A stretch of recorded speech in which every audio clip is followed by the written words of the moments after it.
the message is more important than the production. The message is so much more important than the production. What if I just acted as if the message was the most important thing? I'm officially the pastor of the Fourth Church of the Holy Goldfish. It's a joke that keeps on giving, but it really is about taking responsibility for your own spiritual journey. And I thought, I'll just admit to what it is. It's going to be a raggedy podcast, and I'm not going to probably do production and a whole lot of editing. And so there'll be background noise and technical difficulties. But at the core of what my work is about is how do we connect with our heart and with our passions and do the healing work so that we can live differently in a way that feels loving and life embracing. And that's important to me. And that's something I'm passionate about. Like many things that have started in my life, I decided to do a thing called the Holy Goldfish Commentary.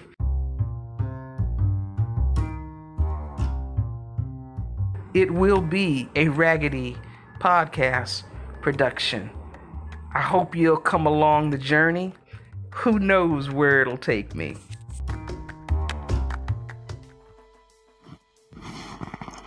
Sometimes you get exactly what you ask for.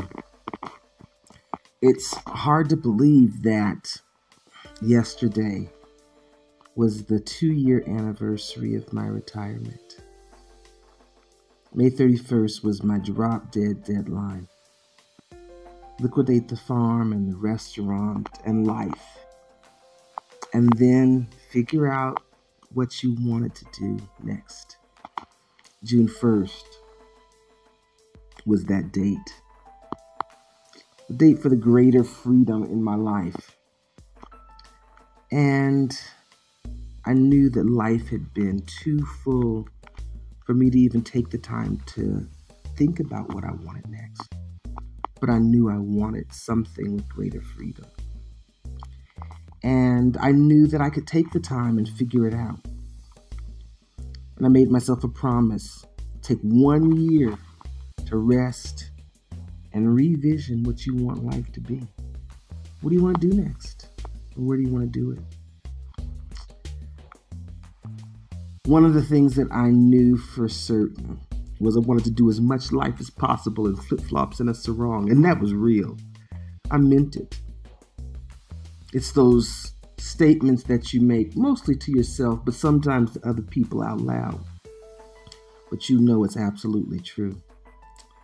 And I woke up this morning realizing that 2 years and a day later, I got what I've been asking for. And I thought to myself, be careful what you ask for. Not careful like in fear, but careful like specific. What do you want?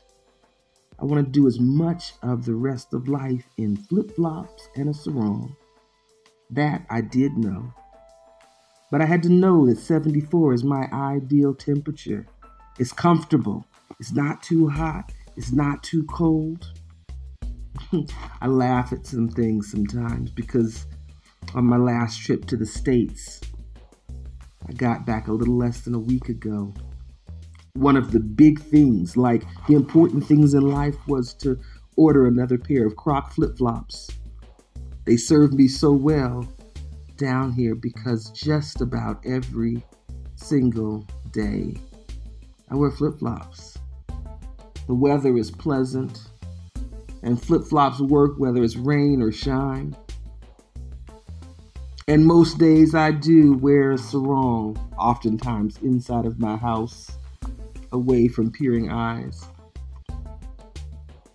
But I thought, man, I'm so glad I had been working on some of my big, bolder fears so that I could literally be honest with myself and say, what is it you really, really want? Now be careful, because you might just get what you want. And so I'm embarking on the next year of that retirement. And life is exciting in a way that probably only makes sense to me and a few of my friends.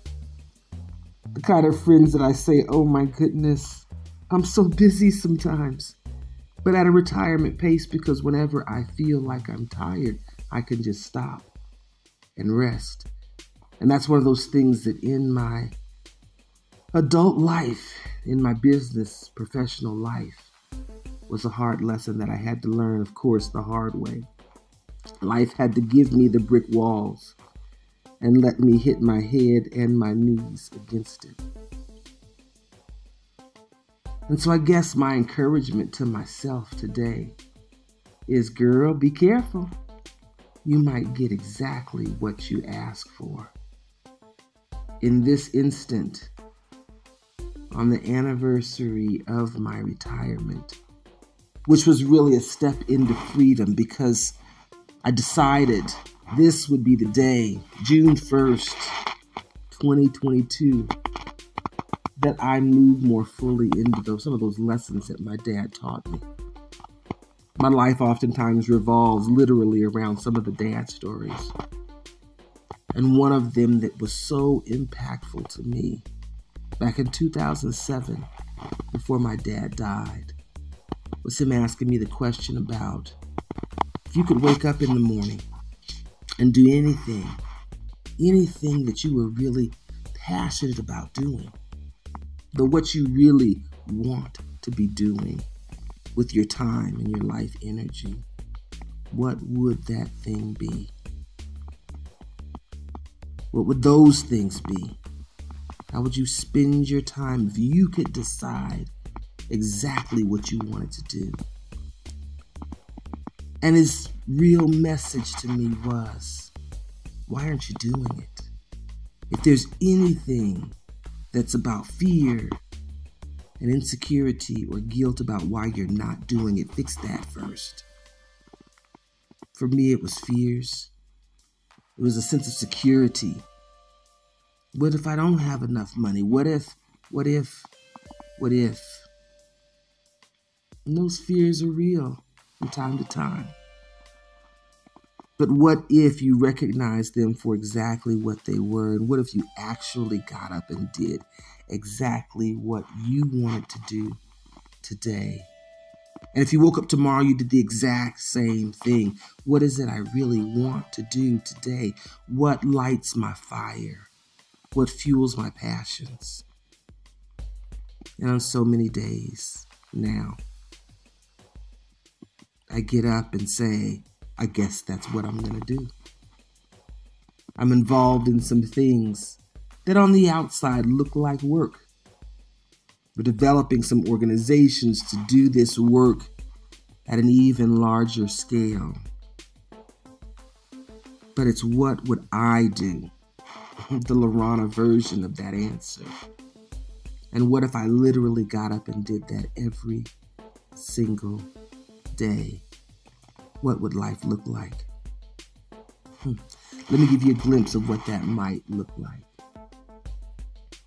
On yesterday, it might look like working on some social media from my bed until midday, and then rushing out of bed to get to my outside clothes after a windy route through breakfast, so that I could go meet my friends who were meeting up with other friends at an ice cream shop called Scoops.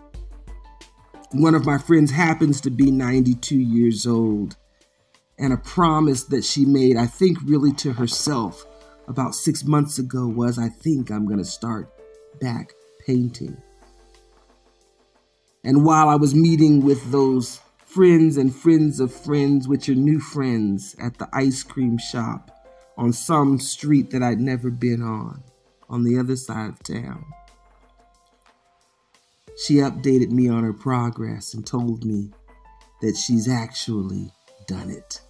She's actually started painting again.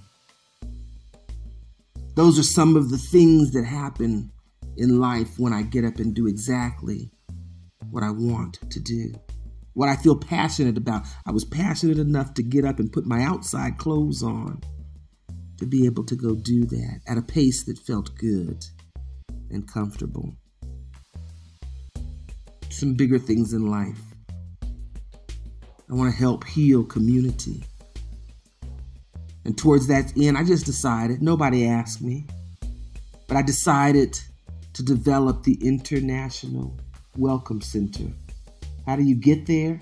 At www.globalundergroundrailroad.com. Why? Because if I could be doing anything I want to do, I'd be helping people with the healing tools that help them get to a greater freedom when they realize that their current life, their current existence is bondage, is the new kind of slavery regardless of your heritage. And a lot of people these days can understand a little bit more about what bondage feels like. And I create a path for helping people get there. And it's healing. It's healing the fears and the guilt and the insecurity, and then taking the time to rest and then ask yourself, if I could be doing anything that I wanted to do, the things that fuel me specifically, what would that be? And then you plotted out a course to get to that life.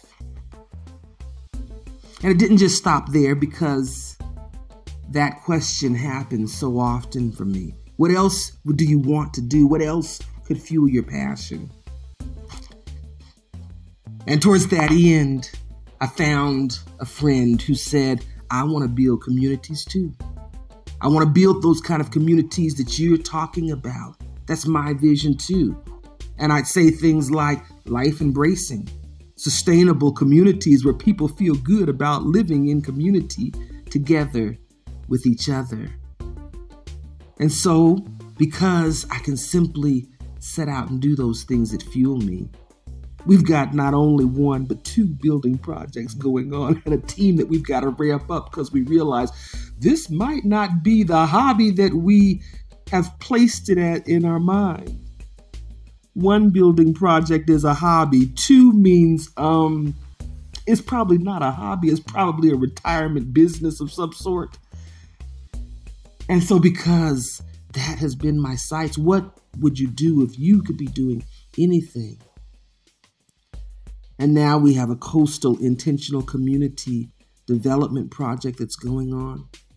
We're real close to having the deed in hand and the building permits that give us the proper approvals to move forward and begin moving dirt. But we also are only 2 permits away from having another little bit larger project of building an intentional community in Georgia, back in the States. It's kind of hilarious on many days, because people say, but you're retired. And I say, but retirement for me means I get up every single day and get to ask myself, what is it you really want to do? And now, 2 years and a day later, from that inaugural voyage into that being my life, that is happening. That's what I want to do. I want to heal community, and I want to do that and spend much of the time that I'm doing that in flip-flops and a sarong. And that is my life. So my challenge to me, and if you want it to be a challenge to you too, is, girl, be careful. Be careful what you ask for. You just might get it. I'm so glad I did.